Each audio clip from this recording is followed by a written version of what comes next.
ভোটের দিন টিটাগড়ে গ্রেফতার হয়েছেন তৃণমূল কাউন্সিলর। ছবি দেখাবো আপনাদের। টিটাগড়ের তৃণমূল কাউন্সিলর, তাকে গ্রেফতার করা হয়েছে। রাস্তায় বসে বিক্ষোভ দেখাচ্ছিলেন, সেই সময় তাকে গ্রেফতার করা হয়। টিটাগড় পুরসভার 2 নম্বর ওয়ার্ডের কাউন্সিলর।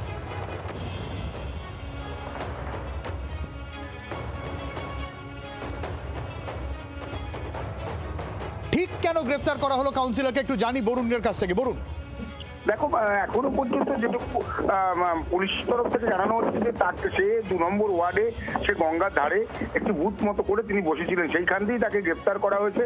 এখনো পর্যন্ত যেটুকু জানা যাচ্ছে যে তার বিরুদ্ধে পুলিশের যেটা আপাততভাবে যেটুকু জানা যাচ্ছে যে সে হুমকি চুমকি দিয়েছিল ভোটারদের, সেই অভিযোগ তার বিরুদ্ধে ছিল, সেই অভিযোগেই তাকে আটক করা হয়েছে, এমনটাই কিন্তু এখনো পর্যন্ত প্রাথমিকভাবে জানা যাচ্ছে। তবুও তৃণমূলের তরফ থেকে প্রশ্ন তোলা হচ্ছে যে কি কারণে তাকে হচ্ছিল বলুন। একেবারে যারা ভোটার সেই ভোটারদের নাকি তিনি হুমকি দিয়েছিলেন, এমনটাই আপাততভাবে পুলিশের তরফ থেকে জানানো হচ্ছে প্রাথমিক পর্যায়ে। সেই কারণেই তাকে গ্রেপ্তার করা হয়েছে এমনটা এখনো শোনা যাচ্ছে, কিন্তু পুলিশের পক্ষ থেকে পুরোপুরি যে বলা যে সেটা কিন্তু এখনো দর্শায়নি পুলিশ। তবে তাকে গ্রেপ্তার করে করাই যায়, কিন্তু তৃণমূলের তরফ থেকে বলা হচ্ছে কি কারণে তাকে গ্রেপ্তার করা হলো। সে তো একটি ক্যাম্প করে, বুথ মতো ক্যাম্প মতো করে তিনি বসেছিলেন গঙ্গার ধারে, সেখান থেকে তাকে কেন গ্রেপ্তার করা হলো এটা নিয়ে কিন্তু তৃণমূলের তরফ থেকে অভিযোগ তোলা হচ্ছে। অনেক ধন্যবাদ বরুণ। অর্থাৎ তাহলে দেখুন, 2 জন কাউন্সিলরের কীর্তি এই মুহূর্তে সামনে আসছে। একটা বর্ধমান দক্ষিণ, সেখানেও কাউন্সিলর কিন্তু এভাবেই চেয়ারে বসেছিলেন, চেয়ারে বসে তার বিরুদ্ধে ভোটারদের প্রভাবিত করার অভিযোগ উঠছিল।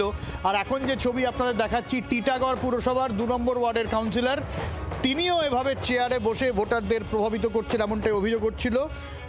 বর্ধমান দক্ষিণের কাউন্সিলরকে তো সরিয়ে দেওয়া হয়, কিন্তু টিটাগড় পুরসভার 2 নম্বর ওয়ার্ডের কাউন্সিলর, তাকে গ্রেফতার করা হয়েছে এখনো পর্যন্ত, এই খবর পাওয়া যাচ্ছে। জয়প্রকাশ মজুমদার রয়েছেন আমাদের সঙ্গে। জয়প্রকাশ বাবু, এই মুহূর্তে যে ছবি দেখাচ্ছি, টিটাগড় পুরসভার 2 নম্বর ওয়ার্ডের কাউন্সিলর গ্রেফতার, ভোটারদের প্রভাবিত করার অভিযোগ, কি বলবেন? দেখুন, এসব হবে এখন। ইলেকশন কমিশন বিজেপির হয়ে কাজ করছে, তাই জন্য তারা এরকম কিছু করবে, এখানে গ্রেপ্তার করবে, ওখানে গ্রেপ্তার করবে। শেষ পর্যন্ত একটা পাগল পাগল ভাব বিজেপির এবং ইলেকশন কমিশন, তাই জন্য তারা এরকম এলোমেলো অনেক সিদ্ধান্ত নেবে। গ্রেপ্তার করে কি হবে? তাতে কি ফলাফল এদিক ওদিক হবে? কারণ আজ বাদে কাল ফলাফল বেরোবে, তৃণমূল কংগ্রেস ক্ষমতায় আসবে, মমতা বন্দ্যোপাধ্যায় মুখ্যমন্ত্রী হবে। এই ইলেকশন কমিশন, এই বিজেপি, এই কেন্দ্রীয় বাহিনী সব মিলে দল বল বাক্স বিস্তারা গুটিয়ে আবার ফেরত চলে যাবে। আচ্ছা আচ্ছা, অনেক ধন্যবাদ জয়প্রকাশ বাবু। আমরা একটু বিজেপির প্রতিক্রিয়া নেব। দেবজিৎ সরকার রয়েছেন আমাদের সঙ্গে। দেবজিৎ বাবু, যেরকম শুনছিলেন, জয়প্রকাশ বাবু বলছিলেন যে এই গ্রেফতার করে কি হবে, সেই তো ক্ষমতায় আসবেন মমতা বন্দ্যোপাধ্যায়। এইসব কথা বলে কোনো লাভ হবে না। যে কথা ওনারা বলছেন সেটা পরাজয়ের হতাশা, নিশ্চিত পরাজয়ের হতাশা থেকে বলছেন। এবং এই ধরনের কাজ একজন কাউন্সিলর, তিনিও তো একজন জনপ্রতিনিধি, তিনি বলবেন কেন?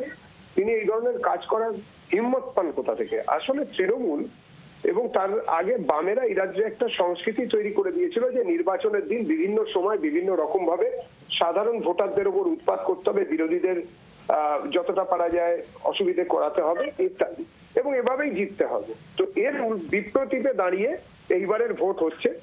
নির্বাচন কমিশনের উপরে মানুষ অগাধ আশা রেখেছে এবং মানুষ মনে করে যে তৃণমূলকে আর প্রয়োজন নেই, এইবার বিজেপি আসছে। সুতরাং মানুষ এবারে পরিবর্তনের ডাক দিয়েছেন, বিজেপি মানুষের সঙ্গে আছে। অনেক ধন্যবাদ দেবজিৎ বাবু। গলসিতে ভোটারদের প্রভাবিত করার অভিযোগ, নকল ইভিএম নিয়ে তৃণমূলের বিরুদ্ধে এই অভিযোগ।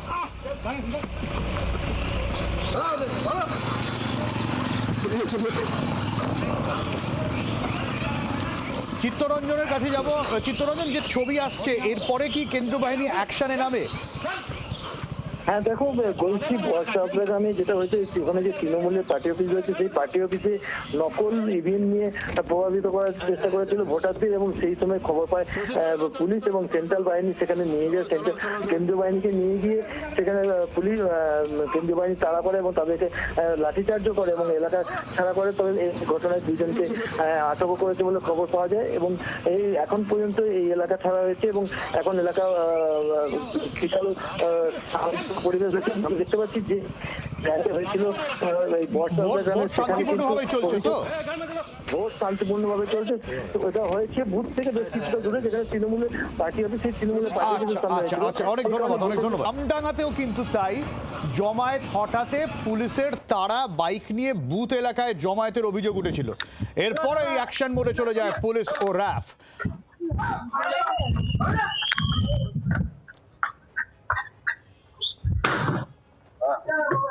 আমডাঙ্গা খণ্ড সরকার 89 নম্বর বুথের ঘটনা।